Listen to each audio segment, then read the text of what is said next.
I just returned home from Pordenone's glowing sun. My father is wielding a frying pan, ready to make dinner. But sunlight fills my bedroom with a vengeance. The whole place suffused with an ethereal yellow color, as if the sun were never going to set again.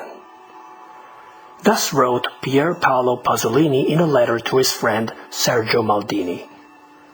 Pasolini spent most of his youth in the village of Casarsa, about 10 kilometers east of Pordenone, and went on to become one of Italy's most acclaimed authors and movie directors from the early 1950s until his death in 1975. At first sight, Pordenone looks like an ordinary Italian town. Just like the rest of northeast Italy, it was a crossroads of Celtic, Italic, Germanic, and Slavic civilizations, and was subject to several raids and invasions throughout its history. Consequently, castles and fortresses were erected here and there to defend the territory. From 1420 to 1797, Pordenone was part of the Venetian Republic. In 1866, after the Third Italian War of Independence, the region was finally annexed to the Kingdom of Italy. In 1944, it was bombed by Allied forces. Aviano Airport, which is one of the oldest in Italy, located about 13 kilometers north of downtown Pordenone, was captured by the British in 1945. About 9 years later, it was handed over to the U.S. Air Force, and remains an American air base to this very day.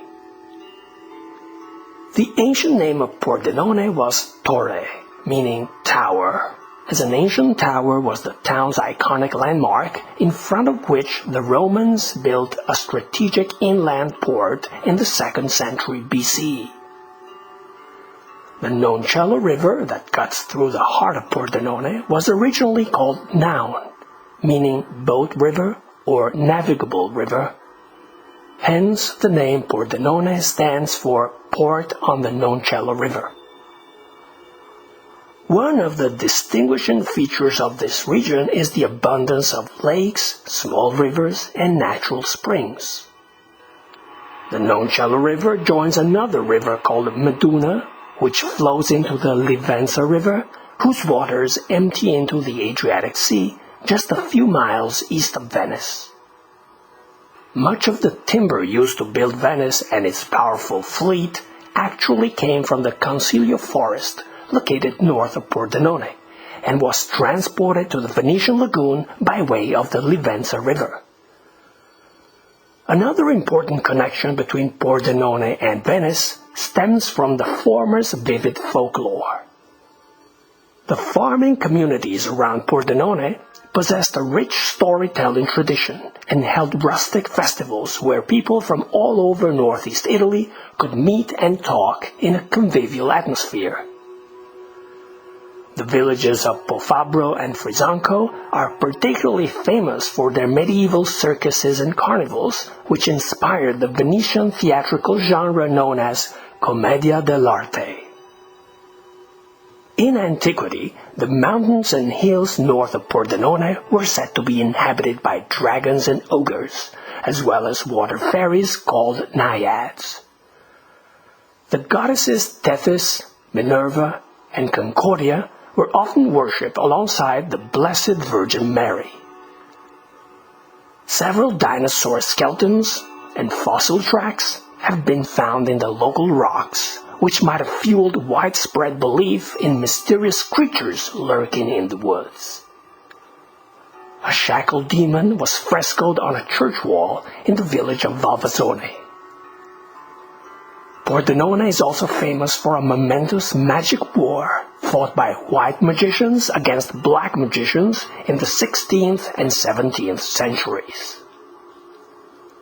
Some witches and heretics were tortured and sentenced to death in the process.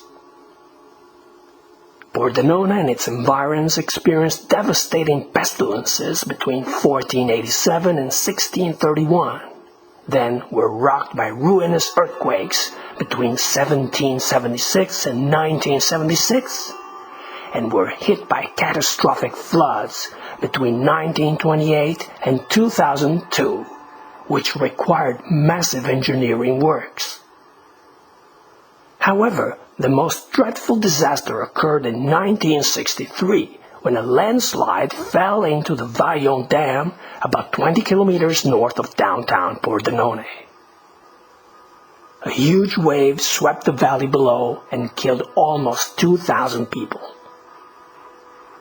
In spite of the aforesaid natural calamities, a few mountain villages north of downtown Pordenone have become popular locations for trekking and winter sports. In the late 1980s, Pordenone was home to a vibrant music scene which brought a number of bands and musicians into the limelight. In conjunction with this, local comic book writers and illustrators were also able to make a name for themselves, both nationwide and abroad. Pordenone also boasts several renowned festivals which attract visitors from all over the world.